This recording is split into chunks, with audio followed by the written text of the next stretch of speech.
Shalom, damai di hati. Assalamualaikum warahmatullahi wabarakatuh. Om Swastiastu, Namo Buddhaya, salam kebajikan. Perkenalkan, nama saya Indri Aprilia Tumewu dengan NIM 2014-201083 dari kelas A2 semester 2 dan saya mahasiswa aktif Universitas Pembangunan Indonesia Manado, Fakultas Keperawatan, Program Studi Ilmu Keperawatan. Pada saat ini, saya akan membahas tentang menghadang radikalisme di kampus. Gerakan radikalisme sudah terindikasi masuk ke dunia akademik di perguruan tinggi. Sejumlah upaya pun telah dilakukan untuk mengidentifikasi gerakan tersebut.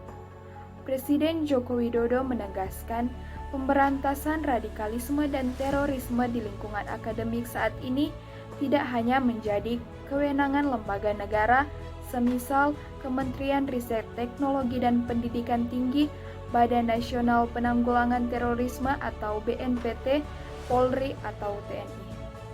Pemberantasan terorisme dan radikalisme di lingkungan akademik juga merupakan tanggung jawab organisasi masyarakat, khususnya yang berbasis Islam. Aksi terorisme bisa diawali dari paham radikalisme.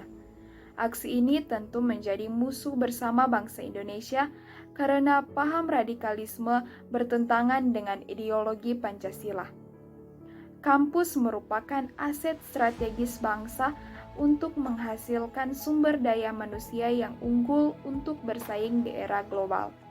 Oleh karena itu, kampus memiliki tanggung jawab untuk menjaga institusinya menjadi salah satu garda terdepan menangkal radikalisme.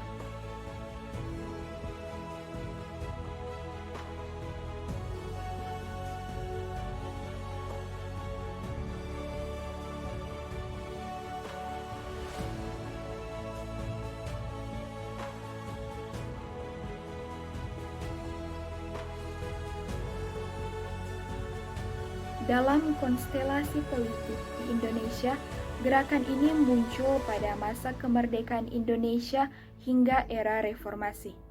Gerakan yang dimaksud adalah DITII atau Darul Islam Tentara Islam Indonesia dan Negara Islam Indonesia atau NII, yang muncul pada era 90-an, tepatnya 1949. Gerakan radikalisme awalnya muncul sebagai bentuk perlawanan terhadap komunisme di Indonesia.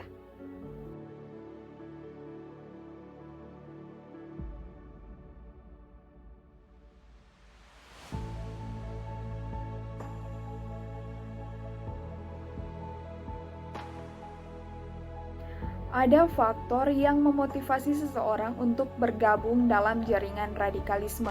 Yang pertama, faktor domestik, yakni kondisi dalam negeri yang semisal kemiskinan, ketidakadilan, atau merasa kecewa dengan pemerintah. Yang kedua, faktor internasional, yaitu pengaruh lingkungan luar yang memberikan daya dorong tumbuhnya sentimen keagamaan. Yang ketiga, faktor kultural, yang sangat terkait dengan pemahaman keagamaan yang dangkal dan penafsiran kitab suci yang sempit dan leksikal. Kelompok radikal menyampaikan bahwa demokrasi dan Indonesia dianggap sebagai musuh bagi agama. Upaya ini dilakukan melalui pemanfaatan situs blog, website, Facebook, dan Twitter. Karena muncul sikap yang pertama, intoleran atau tidak mau menghargai pendapat dan keyakinan orang lain. Yang kedua, fanatik atau selalu merasa diri sendiri benar dan menganggap orang lain salah.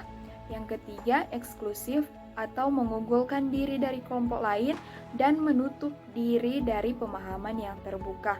Yang keempat, revolusioner atau cenderung menggunakan cara-cara kekerasan untuk mencapai tujuan.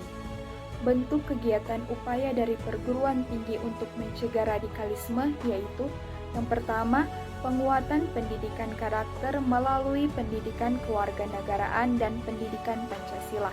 Yang kedua, pendidikan agama. Yang ketiga, pendidikan karakter. Yang keempat, pendidikan multikultural. Yang kelima, pelibatan organisasi kemahasiswaan. Sekian pembahasan saya tentang menghadang radikalisme di kampus. Terima kasih.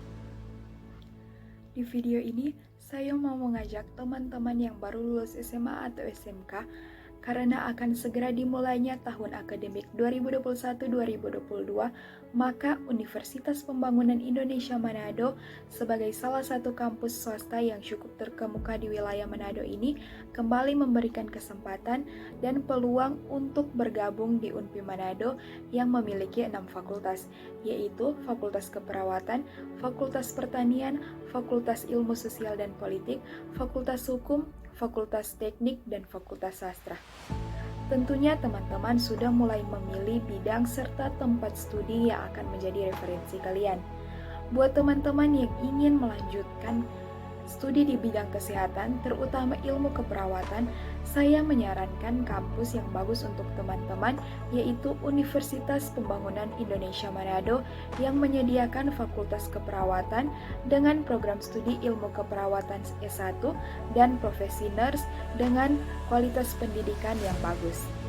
Jadi, buat teman-teman yang masih mempertimbangkan kampus yang akan dipilih sebagai tempat untuk melanjutkan studi, saya hadirkan beberapa alasan kenapa Universitas Pembangunan Indonesia Manado adalah pilihan yang tepat untuk melanjutkan studi kalian, yaitu tenaga pengajar profesional, biaya kuliah ringan dan bisa dicicil, kampus menyediakan laboratorium untuk praktek, dan masih banyak alasan-alasan lain. Jadi, jangan ragu lagi untuk segera daftarkan diri Anda di Universitas Pembangunan Indonesia Manado karena setiap tahunnya kampus ini selalu ramai dipadati calon mahasiswa baru. Terima kasih.